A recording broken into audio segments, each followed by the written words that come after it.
All right, it says we are live, Ewelina. So, hey, everybody, this is Dave Cooper, and this is Expert Interviews on Monday. And I have a special guest today. Ewelina from DMD Modular is going to be joining us. So we're going to have a conversation on what it is that DMD Modular is doing. They have a bunch of really cool projects that are going on. They also play in the healthcare space with Modular as well, quite a bit. I had the distinct pleasure of meeting Ewelina at one of the best events I've attended in a long time, World of Modular. So there'll be a separate interview coming out from there. But Ewelina, thank you so much for joining us and being on this morning. Hello, thank you, Dave, for this morning conversation. Hello to everyone. I'm happy to be online, and I'm happy to be in the interaction with people because I'm practicing social distancing since almost 10 days since my return trip from US when we had the chance to meet in Orlando last week. Yeah. So it's my 10th day of staying in isolation. I'm looking forward to visit my family, to see the company, and have a walk, have a factory walk at DMD Modular next week. I'm looking forward for this. So tell me a little bit, and we're getting a little bit of feedback, but if you could tell me, we met at World of Modular. I heard this from somebody else as well, that you have 10 days of isolation. Is that kind of like a self-quarantine since you came back to the country while all this was really just starting to heat up? Yeah, that's the self-isolation. It was my decision and decision of my family. They just didn't want me back home. Yeah. So I'm staying in a distance from the home, currently staying in a separate apartment. So what actually is required in Poland is 14 days. Okay. Since last Sunday, but I'm back Poland earlier than Sunday, so it's my decision to be isolated. Yeah, for sure. Well, and that's kind of the same, with us. Luckily enough, we had a lot of people right at the beginning of this at World of Modular, and so far, knock on wood, I haven't talked to anybody that's having any issues yet. So hopefully it stays that way. So, Ewelina, so I know you've been muting yourself, which is great because we were getting some feedback. And again, you're in Poland.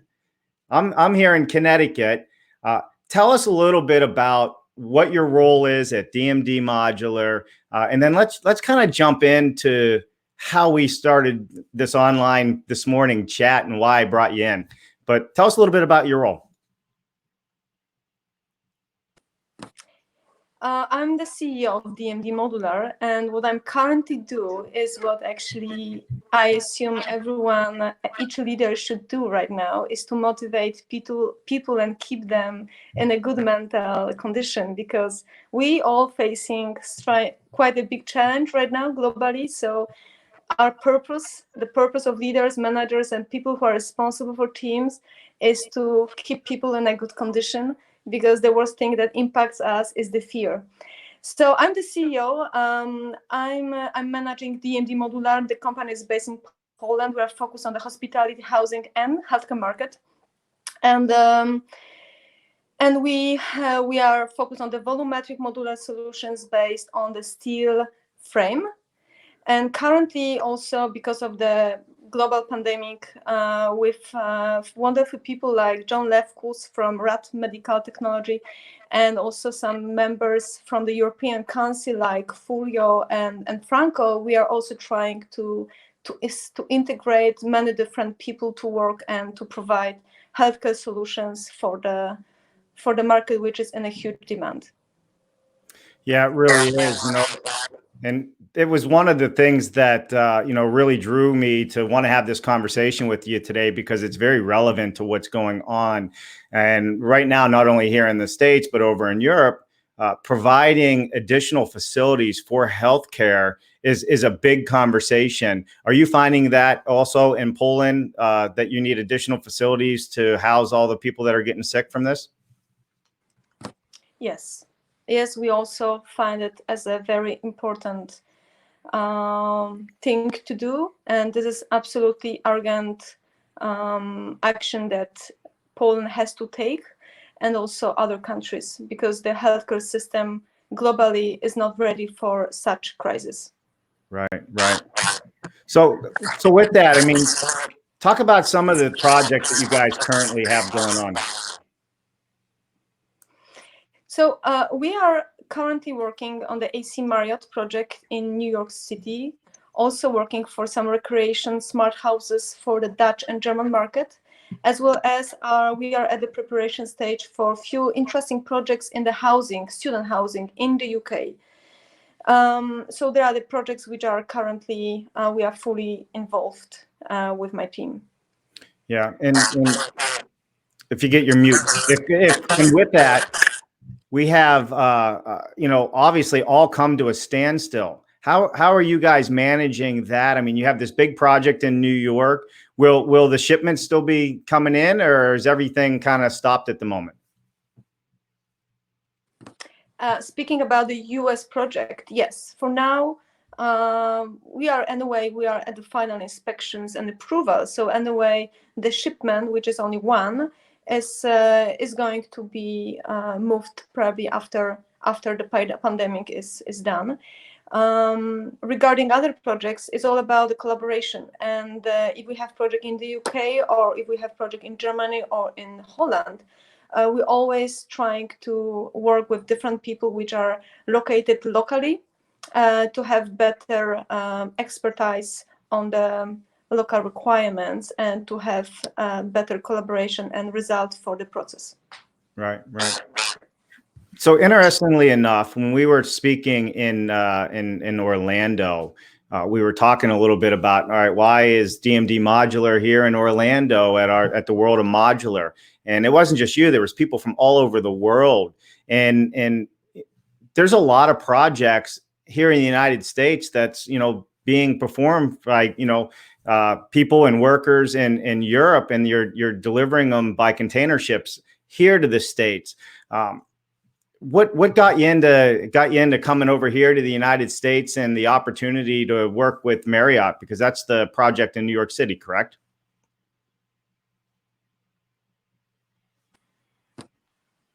I'm sorry, I think I lost you for a while. Could you repeat the question?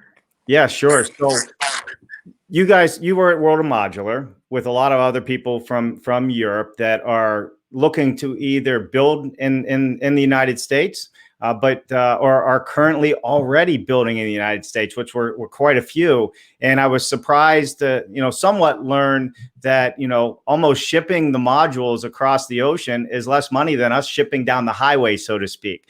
And my question really became, you know, economically, it must work because that's why you're doing it. And two, you know, what did you guys see in our market that you wanted to do more business over here?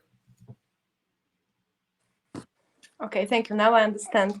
So, of course, there are many different reasons, and each market has, each sector has a bit different requirements. Speaking about the hospitality market, for sure, cost is important point, but also the quality, as well as a capacity. So, DMD can provide high-end finishing, which is, from our perspective, very big advantage. So like combining all these three aspects, it results in the fact that DMD is interesting partner for the US market. And like speaking with many different colleagues in the US, I have this feedback that the quality finishing is, I cannot say it's a challenge, but this is something that maybe the main focus is not there. The focus is more on other areas. So probably that's the reason why also hospitality markets, it's such interesting market for us, and why hospitality owners define DMD as interesting partner to collaborate. Yeah, for sure. I had a chance to speak with some of the people from Marriott that run some of the projects, and you know they were commenting on all of the hotels that they've already done modular and they franchise out to the owners. They've had nothing but, you know, great positive feedback, and pretty much just about every one of them would build their next hotel the same exact way. So that speaks volumes for what you guys have going on.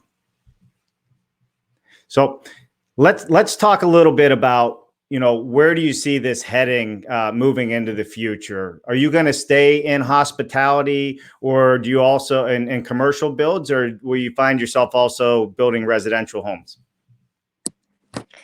Of course, no. Of course, we like the diversity is very important for DMD, and we were trying to be diverse since the beginning.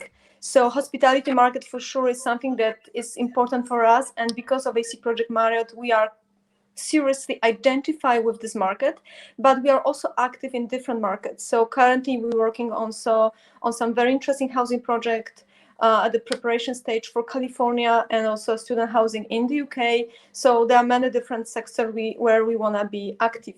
It's all about repetition. It's all about good design. It's all about the scale that you can manage. So, having technology, having knowledge, and having great people, you can build everything. Yeah, for sure. Well, tell me a little bit about your design process. Your background's in architecture and design, correct? And we had a brief conversation about how important it is for other architects in this industry to start understanding the design process within offsite modular volumetric building, in bringing those designs and that creativity to an industry that's typically has most designers are structural engineers and not typically architects. Are you guys using currently architects to come up with your designs, or are you using structural engineers? And how important do you think it is for the industry to bring in more tried and true architects who have true vision and design experience? Architects for sure are very key players in this construction transformation, let's say. And architects usually are the first stakeholder who are at the position to educate the client and also to encourage the client to use the modular technology.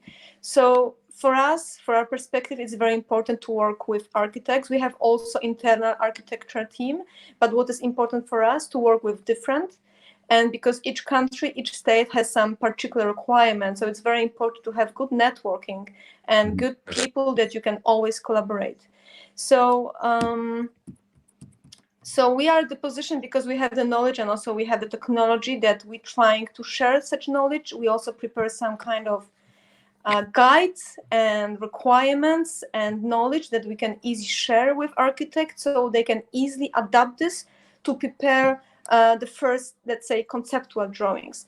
And it's not only infrastructure that we use, but also it's about the logistic, about the transport, which also have huge impact on the sizes of the modules, and everything you have to take under consideration at the early stage. So that's why it's very important to have architects who want to educate, who want to learn, who want to listen, and who are flexible. This is something very important. Then we can integrate with them and we can work together on successful projects.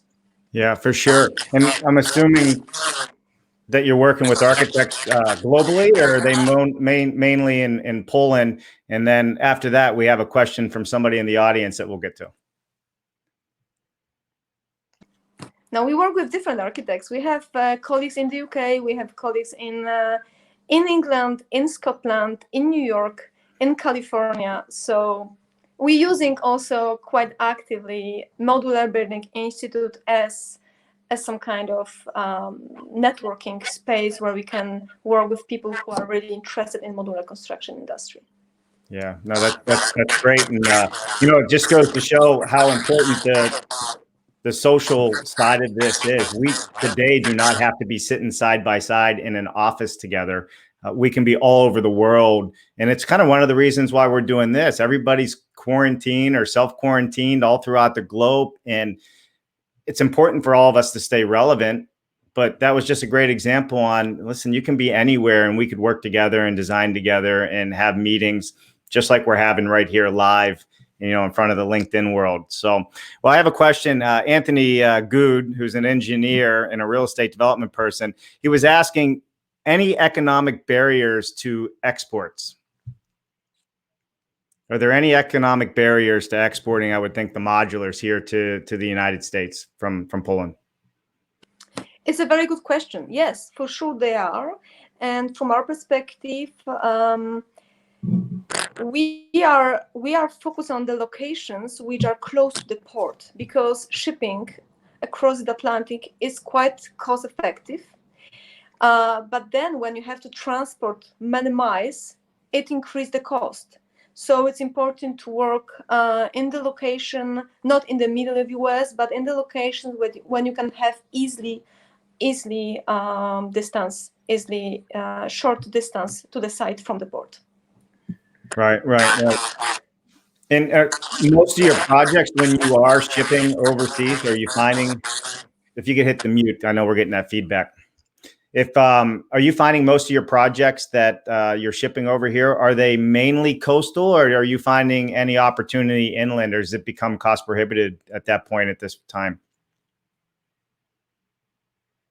That's quite interesting, but most of the inquiries that we receive from the US, they come from the countries, they come from the states which have access to the port. And so it's like New York, it's Boston, cities in California, so which are easy to connect. Right. Yeah, I mean, it really does make the most sense for that. And I know you did some studies on this, but can you elaborate on what the cost is to ship on containers over here versus us driving it down a highway? Yeah, I can give you some numbers, but first thing, we do not ship containers, so it's a bit different transport. Shipping, like we don't use the shipping sizes. For sure, if we would use such sizes, the transport would be even cheaper, even less expensive. But let's say to New York, you can calculate per room few $1,000s per room, because normally it's one ship. So you can put all of the rooms, so like 200, 250, 300 on one ship. So it really reduced the cost per cage. Yeah. Highly, seriously. So let's say 5,000 if we play with such numbers. But for sure to California is a bit more because you have Panama Canal, but anyway, it's still quite cost effective comparing the transport between New Jersey and New York City by trucks. So when you take under consideration the distance between New Jersey and New York City and Poland, it makes quite interesting impression. Yeah. So that's really interesting. So you guys are not using, and this is something I didn't know, and I believe a lot of people don't know, is that for the most part, you guys are almost leasing out your own ship and putting the entire hotel on one module and shipping the entire project, I guess, solely on the ship that you guys have leased or rented or hired to transport these modules to another port. Is that accurate? Wow. That's like this. You're right, David. Yeah. Well, I think that's great. I just had a conversation last week on this with somebody, and it was on this. I'm so glad you're answering this because I didn't know the answer, and they were saying, well, they got to stay to the parameters of the containers for it to be cost effective. They were in the shipping world, right? But that you just blew that out of the water. Great. I can't wait to call them after this and tell them that we are not constrained. Then we can have a live conversation on the rooftop. I love it. We definitely should do that. Let me just see if anybody, just so you know, while we're doing this, if you have any questions or you'd like to ask Ewelina anything, the live feed messaging is up and running. So please feel free to chime in. We've had people jumping in and out, Ewelina, so we're not here by ourselves. I'll just let you know. But I think this is wonderful.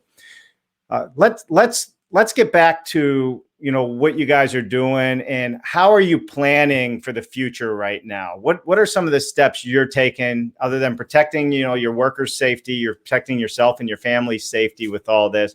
But as a CEO of this company that's shipping shipping modules all over the world, you have to be planning for the future. Maybe you can give us some insight on what you're doing. I like secrets. So I'm not gonna say too much, but for sure we have wonderful ideas and strategy to go globally. But for sure, like currently, we are really focused on implementation of the precautions to keep our employees and customers safe and healthy. So we have implemented many things following government to create a healthy environment to work. And also we have to react, we had to react on the current situation with the hospitality sector. So we have to be even more flexible than we have been before. But I think that discussing about the strategy, we can do maybe another time. I don't want to speak too much right now, but for sure, we're working hard on being successful. Yeah. Well, I can respect that. Everybody's really trying to figure out what they're doing. So maybe after you implement it and the world sees it, then we'll come back and we'll talk about it, But I think that, right now, I think everybody's struggling with the same issue. How do they stay relevant? How do we move things forward? How do you gain market share, right? There's opportunity in something like this as well from a business perspective. And I think that, I think you keeping that tight to your coat is probably pretty smart. So tell me, go ahead. If I may say something, for sure, we all, as the most intelligent species, we will come out of this pandemic much wiser and much smarter. So, and I believe that also the businesses will be much better managed and ready for other challenge. Yeah, I couldn't agree more. I really couldn't agree more. And we are looking forward to seeing what you guys are going to do out in the market. And it's been fun watching you so far. It's been fun meeting you and interviewing you and what your team is doing over there and what you're doing here. So I think, one of the main things that I believe is very important and why I've started this 4-day a week, live streaming that we're doing is basically staying connected and understanding what's happening. And you coming on board this morning when we just launched this, I wasn't planning on doing this until I saw your post about how this is a real big deal, modular, volumetric in the medical world.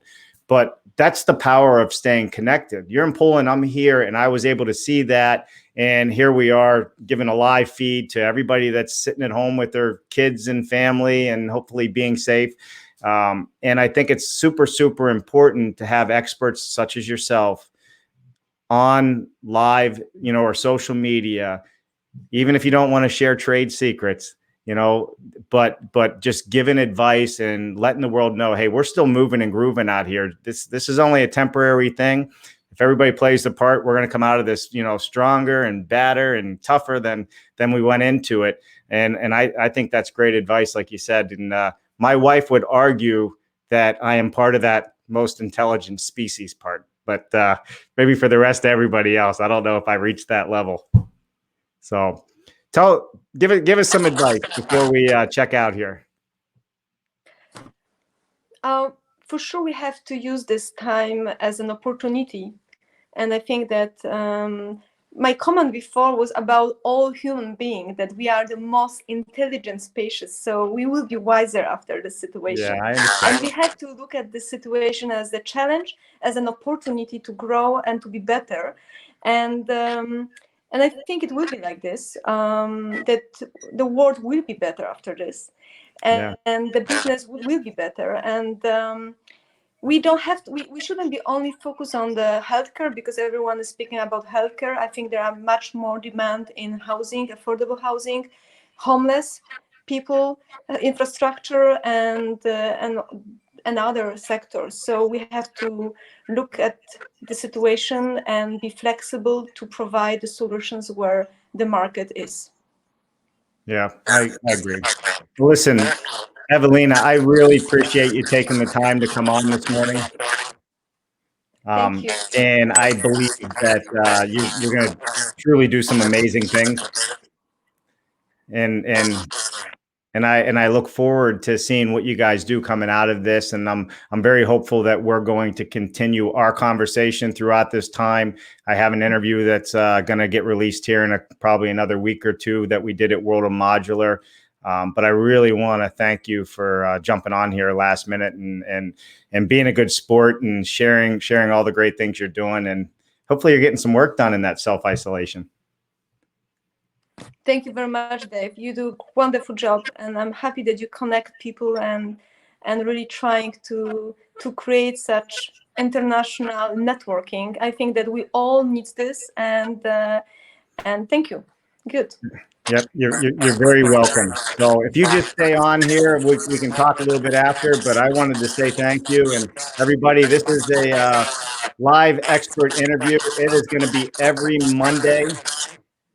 Monday at 10 a.m. We will be doing a live expert interview. And tomorrow at 1 p.m., we're going to talk about, so you want to be a modular builder, and that's going to be hosted by Jennifer Cooper. So again, tomorrow at 1 p.m., so you want to be a modular builder. And then Thursday, we're also doing another show with Miles Biggs on branding. So we'll keep marketing this stuff and bringing you experts such as Ewelina and others. And hopefully while everybody's kind of locked up at home and doing their thing with their family, we can keep bringing the world together, keep the conversation going. And the most important thing is offsite construction, whether it's modular, panelized, or volumetric, whatever it is by far going to be the future. And it's our turn to keep driving this forward. And I don't plan on letting any ground go during this downtime. We're going to gain ground, and the world's going to know that offsite's the way to go. I'm Dave Cooper. We'll see you next time.